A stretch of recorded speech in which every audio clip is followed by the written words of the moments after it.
Hit me hard now. Ladies and gentlemen. I think it's great. I think in lots of different forms. I mean, you know, not only is it a huge music scene, obviously, for hip hop and for other things, but I think it's a huge art city.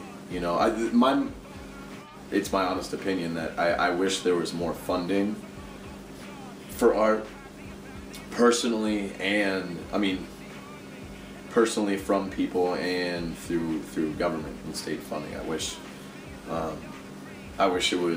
it's respected, but it's not necessarily respected out of people's pocketbooks, you know, and that's not for me looking to get rich or get money or this and that. It's just from what I've seen over the years, and I think there's people that agree with me on this, there's so much damn talent here that it's saturated with talent, you know, which is good, and it's also, it can have its negative points too, because I know lots of talented artists that if they were in another city, whether it be smaller or bigger, they'd be killing it with what they're doing and doing amazing stuff and probably doing fairly well financially too, but there's not a lot of money that's put into the art. There's not a lot of money that people will spend for art or a painting or this and that.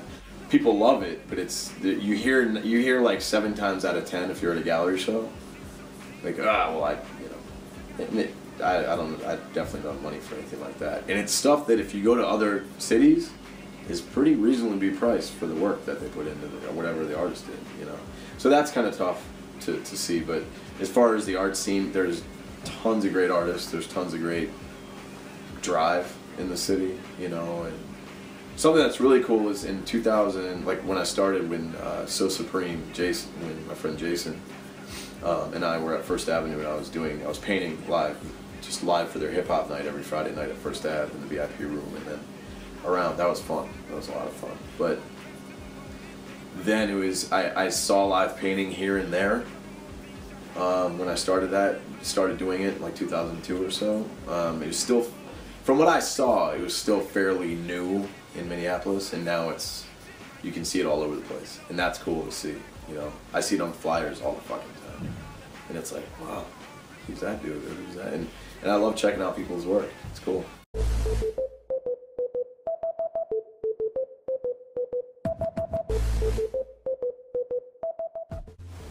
You know, it's funny because my father was in politics for a long time, and my mom was involved to a certain degree too. I have over the last year or two, I've tried to mentally stay away.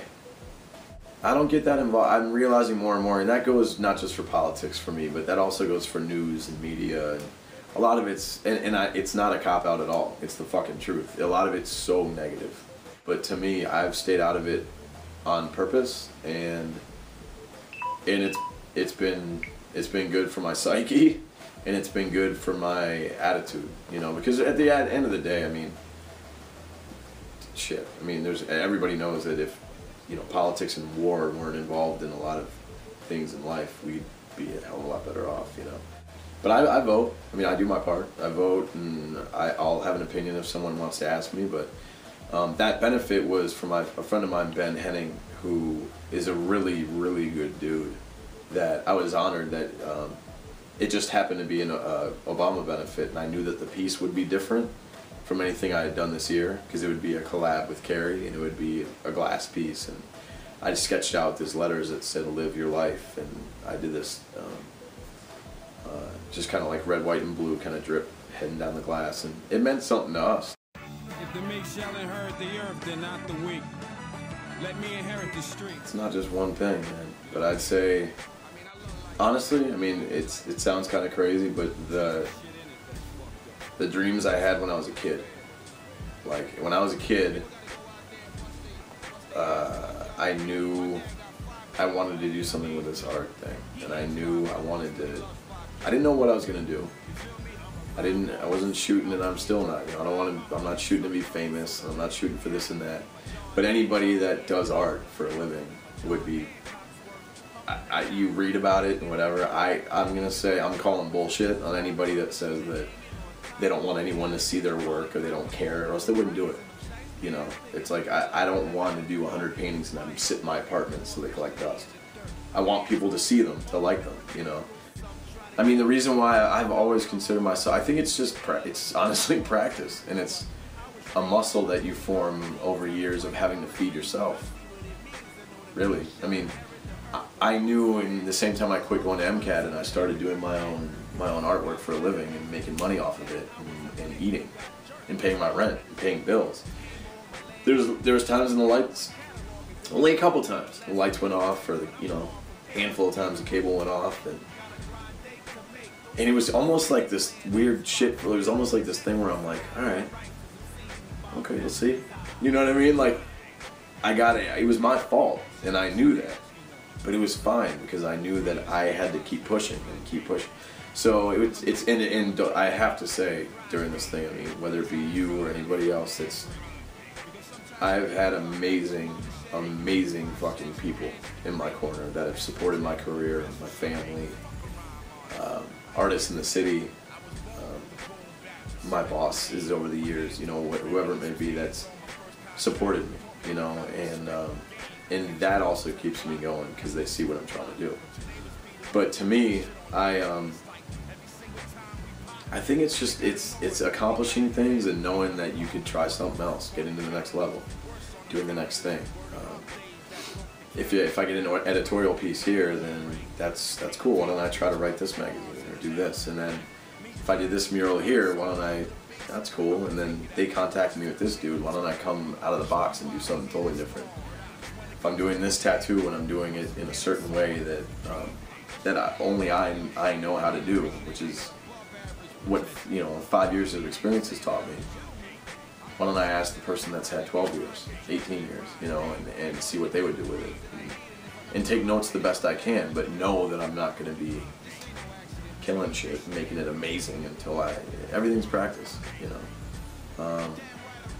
But to me, it's constant drive for being better, doing better, And I think the other answer to that is doing it with dignity, where when I feel like I'm not doing great in it, still holding my head up high and being like, you know what, but at least I'm doing it. At least I'm one of these dudes that's trying it, and I don't give up. I'm not going to give up on it unless my hand falls off or, gets cut off in a sword fight, which I get into sword fights a lot in public. Don't take that the wrong way. We can edit that part. Unless my hand gets cut off or something like that, I'll win with my left hand if I have to. My great grandmother was a pretty famous artist, and it's what I'm supposed to be doing. I don't doubt that at all. But to me, I'm not afraid to say I work my ass off, and I promote a lot of times. I'm promoting horror, and people that know me know that, and that's okay. That's how I eat. That's how I don't see a lot of people out there doing it for me, so it's like I gotta do that. No. Typical artist answer. No. Although I'm learning to be the older I get. There's more times than not when I'm 98.9% satisfied. And that was after I hit 30, I think. You start sitting back and going, that'll do for now. It's a wrap.